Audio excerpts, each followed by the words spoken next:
สบายดีพ่อแม่พี่น้องต้มปลาทูไว้แล้วเนาะมาสิมาหั่นนั่นอันนี้มาหมี่เนาะหมี่อ่อนค่อยต้มไว้แต่เมื่อวานเนี่ยมันต้มเปื่อยแล้วสิหั่นเอาแต่เนื้อมันส่วนแกนมันทางในบ่ได้เอาเนาะนี่สิเอาแต่ทางนอก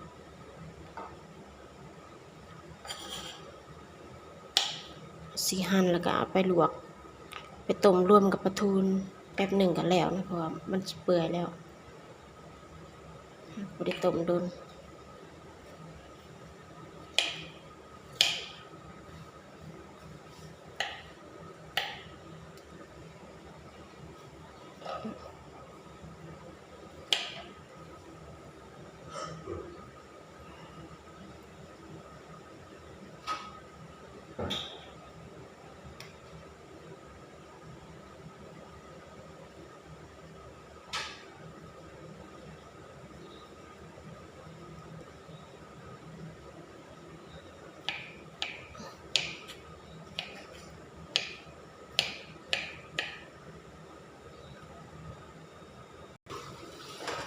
นี่ต้มปลาทูเฮา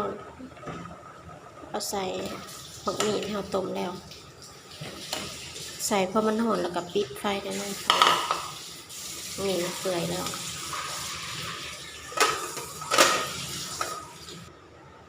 นี่เราสิตักเอาปลาทูออกก่อนเนาะให้มันเย็นเวลาไปแกงมันจะได้บ่หอนมือความนสุกแล้ว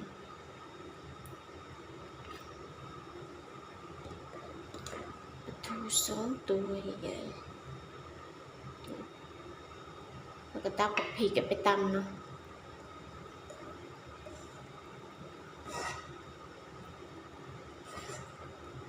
พริกที่เราต้มตักเอาให้หมด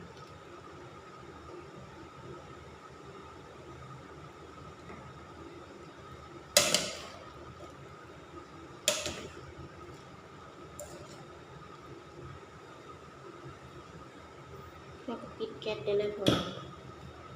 เราจะมาอุ่นแตนมาอันนี้มันห่อนๆก็พอแหละเพราะมันชุบแล้วเอาพริกแดงพริกเขียวพริกส่วนนี่ก็แพงห่างหายไปหลายวันแล้วค่ะบ่สบายเป็นไรก็เลยบ่ได้ค่อยเห็นกับเขาซื้อกับเขาถุงมากินก็เลยหายไปหลายวันบ่ได้ลงคลิปเลยช่วงนี้ป่วยเป็นไข้อากาศเปลี่ยนป่วยนะเดี๋ยวฝนตกเดี๋ยวหนาวเดี๋ยวร้อนก็เลยบ่สบายบ่อยนี่นะเราตักบักพริกก็แล้วเดี๋ยวเราจะไปตำบักพริกนะมันเนี่ยนี่บักพริกที่เราตำเราก็บักพริกที่เราตักออกมาที่ต้องต้มเราก็ตำค่อยๆตำนะตัวพริกต้มมันมีน้ำตำแห้งจะเดียกใช้ตา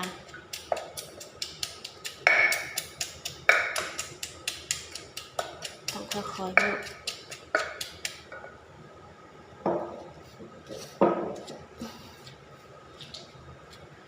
เขาตำบักพริกแล้วเขาก็สิมาตักเอาบักหมี่ไปตำเนาะ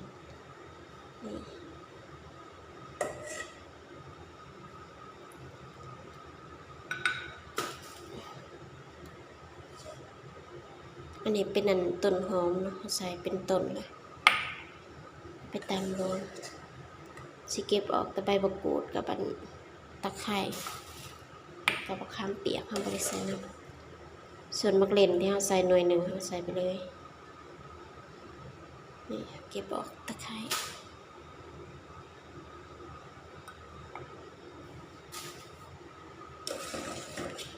ตำบักหมี่แล้วเขาจะคอยแกะปลาทูใส่เนาะ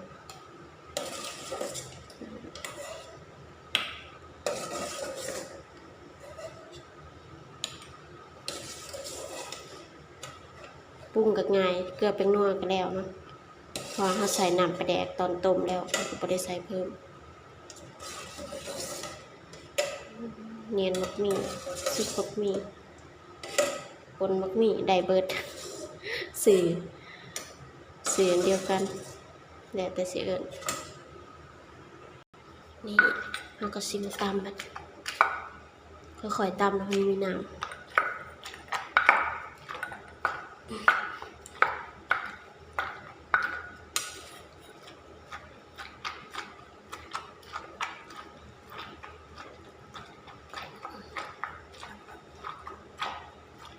ตำหมักมีแล้วเราค่อยแกะ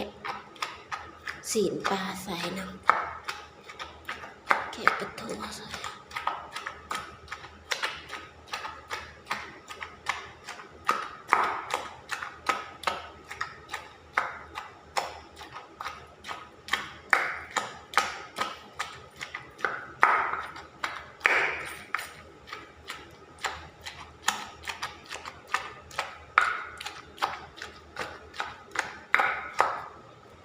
ตำหมักมีแล้วนะเราสิมาแกะปลาใส่ไปเนี่ย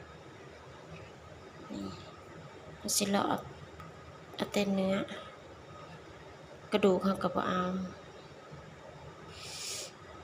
หอมเด้ปลาทูหอมขนาดตักออกมาผักไว้แต่เฮิงเติบเนี่ยยังหอนนี่ก็เลาะเอาออกเรียบร้อย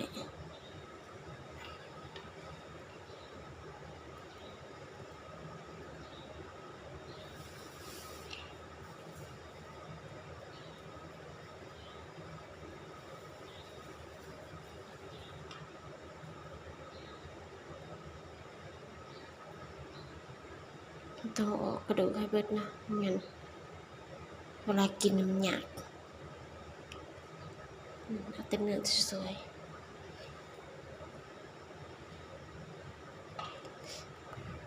ร้อน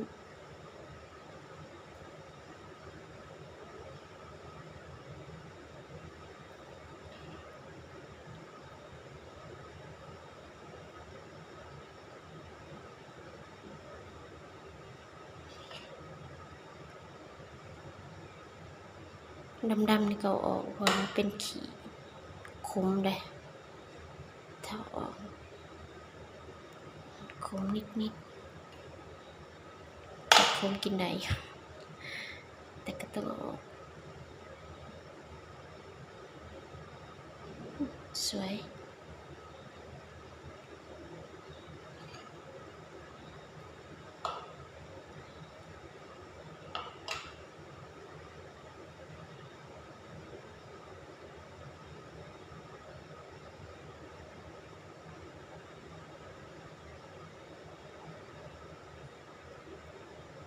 นี่เรียบร้อย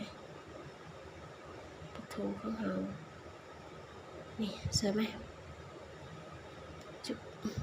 เขาแกะปลาทูแล้วเขาก็สิมาปรุงเนาะอันนี้น้ำปลาเด้อใส่เป็นน้ำปลาเราใส่ปลาไหลเพราะว่าตอนต้มเขาก็ใส่เกลือไปแล้วใส่อย่างละหน่อยก่อนตามด้วยชูรส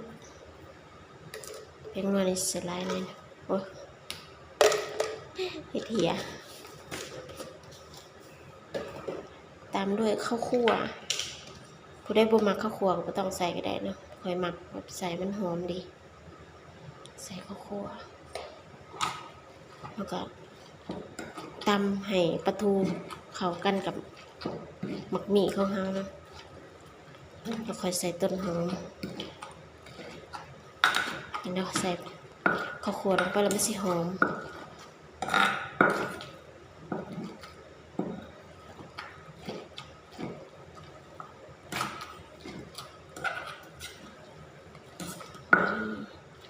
ล้างตำกับกระดูกมันออกบ่เบิดก็เก็บออกไปนำเนาะ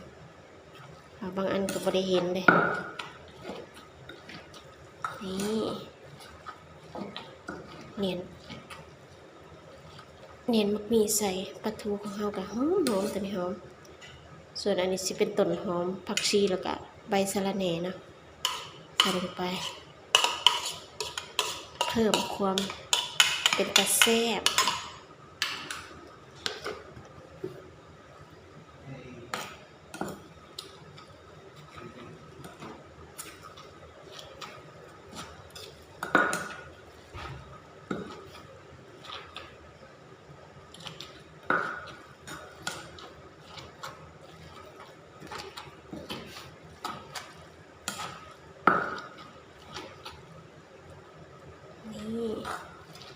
ดี๋ยวชิมเบิ่งก่อนนะพอ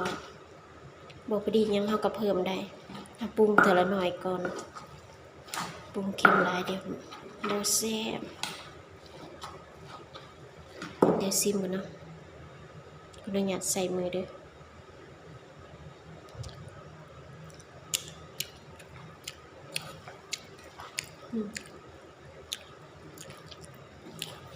แซ่บแล้วโอเคแซ่บบ่ได้ปรุงเพิ่มแล้วเค็มนัวพอดีมันจะตักใส่ถ้วยแล้วบัดนี้หอมข้าวคั่วแล้วป่นนี่ใส่ข้าวคั่วแล้วหอมตักใส่ถ้วยอันนี้ถ้วยผักหอมเนาะก็เลยเลอะผักหอมจังหน่อยนี่ข้าวเช้าเฮานี่กับข้าวเช้าเฮาแล้วเนาะมีลวกผักลวกกะหล่ำแล้วก็ลวกบวบมากินนำกับป่นเนาะนี่น่ากินบ่ทุกคนเป็นตาแซ่บแฮงเด้อกินข้าวกินน้ำนำกันแต่เช้าคลิปนี้อำลาพระจักไว้เพียงเท่านี้เด้อฝากกดไลค์กดแชร์กดติดตามเพื่อบ่พลาดคลิปใหม่ๆไปแล้วสบายดี โอ้ยเจ็บคอ